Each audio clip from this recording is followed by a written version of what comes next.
Deixa eu começar com uma cena que talvez você reconheça. Imagina que alguém da sua igreja te vê tomando uma taça de vinho num jantar em família. O que acontece depois? Em muitas de nossas igrejas, isso dá conversa. É comentário no corredor, preocupação, às vezes até uma conversa séria com o pastor. Disciplina, quem sabe? E aí vem uma coisa que me incomoda faz algum tempo, porque nessa mesma cultura, tomar uma taça de vinho pode custar mais caro do que mentir no trabalho, mais caro do que falar mal do irmão, mais caro do que passar um mês inteiro sem ajudar alguém que realmente precisa. Tem alguma coisa errada nessa conta. E hoje, então, eu quero fazer com você uma coisa que é simples de falar, mas é difícil de praticar. Vamos refletir biblicamente sobre esse tema. E eu quero fazer isso evitando pelo menos 2 erros. Um desses erros é amarrar a consciência que Deus deixou livre, e outro erro que eu quero evitar é afrouxar aquilo que Deus levou a sério.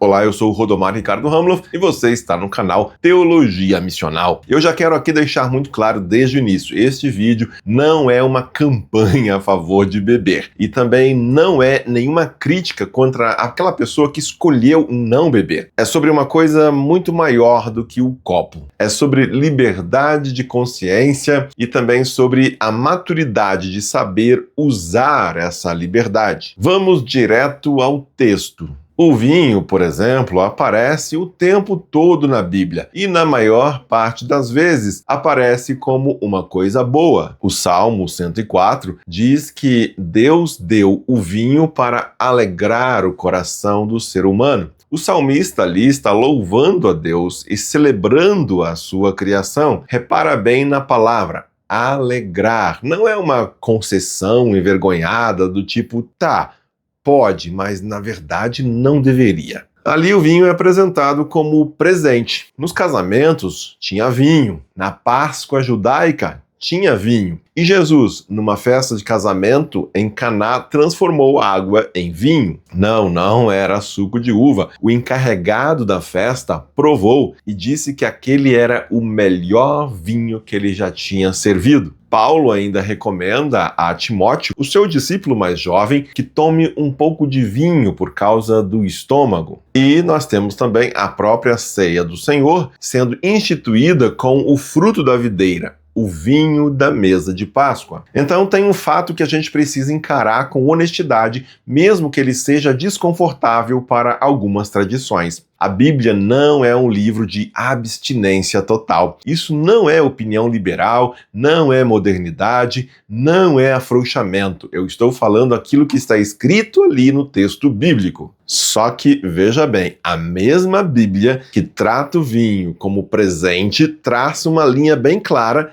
e ela é tão séria quanto a primeira parte da qual nós falamos. Paulo, por exemplo, escreve que devemos ter cuidado, que não devemos nos embriagar com vinho. Provérbios, no Antigo Testamento, descreve o estrago da bebida com uma precisão que ainda hoje nos assusta. O homem que não sabe mais aonde está, que apanha e nem sente, que acorda e quer beber de novo. A embriaguez é condenada do começo ao fim da Escritura. Então, a linha que a Bíblia traça com destaque é essa. O uso, ela permite, a escravidão, ela condena. Se você já não tem mais controle, então a bebida tornou-se um grande problema. E olha como essa lógica é parecida com a da comida. Deus deu a comida, o alimento, como presente. Ninguém se sente culpado por comer, mas a Bíblia chama a gula de pecado. Percebe? Aonde está o verdadeiro problema? Não está na comida, está no uso que se faz dela. Com a bebida é o mesmo princípio. O problema nunca foi o líquido no copo. É quando o copo começa a controlar a pessoa que o problema começa. Mas tem uma camada a mais aqui. E é aqui que muitos acabam perdendo questões importantes na discussão. Dizer que a liberdade não é o fim da conversa, porque acima da liberdade tem o amor. Paulo trata disso em Romanos 14. O tema dele lá nem era bebida, era carne que tinha sido oferecida aos ídolos, carne que era o grande dilema de consciência da igreja daquela época, naquele contexto. Uns comiam sem problema, outros achavam que era pecado. E Paulo diz uma coisa que reorganiza tudo. Se por causa da sua comida o seu irmão se entristece, você já não está andando segundo o amor. Ou seja, a liberdade é real, mas ela não é a coisa mais importante da mesa. Deixa eu ilustrar isso de um jeito que você vai entender no dia a dia. Numa avenida onde o limite é 80 km por hora, você pode dirigir até 80, é o seu direito. Mas se começa a chover forte, se a pista fica escorregadia, se tem gente atravessando ali a rua, você faz o quê? Você tira o pé. Não porque a lei mudou. A placa continua dizendo que você pode ir até 80. Você diminui porque você ama quem está do lado de fora do carro. Com a liberdade cristã, é exatamente assim. Se você está num lugar onde tomar uma taça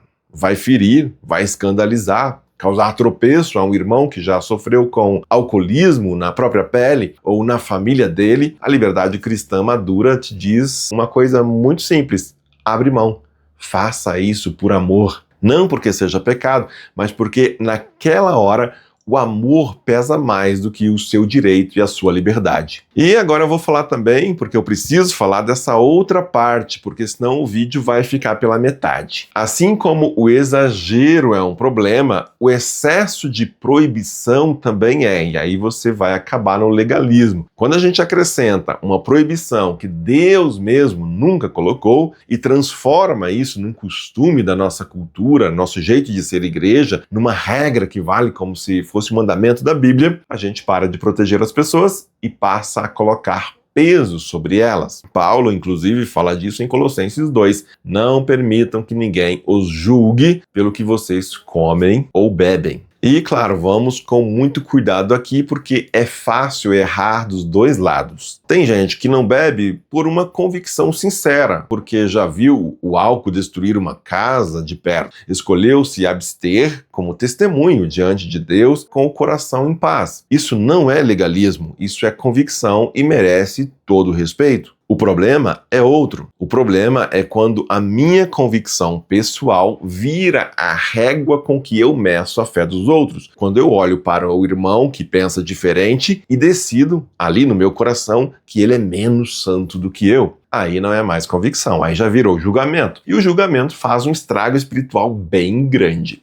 Ele cria cristão que sabe de cor a lista do que não pode e não sabe quase nada da graça que liberta. O julgamento transforma a vida com Deus num controle de comportamento de fora para dentro. Mas a santidade que a Bíblia descreve funciona diferente. Ela funciona ao contrário, ela começa de dentro e transforma para fora. Então, no fim das contas, como ficamos? Crente, o cristão, pode beber ou não pode? A resposta bíblica é pode. Com liberdade, com responsabilidade, se não virar uma escravidão. Pode, se não chega na embriaguez. Pode, se não faz um irmão mais frágil tropeçar. Pode, se é maturidade e não provocação para mostrar que você é livre. Pode, quando quem está no controle é você e não o vício. Mas eu queria que você saísse desse vídeo com uma pergunta melhor do que esse pode ou não pode. A pergunta que importa mais é esta: o que está governando a sua vida? Porque tem os dois lados da mesma moeda. Se você se abstém por convicção diante de Deus e por amor ao próximo, isso é liberdade cristã madura e é uma coisa bonita. Mas se você se abstém só por medo do que a igreja vai comentar, isso já não é santidade.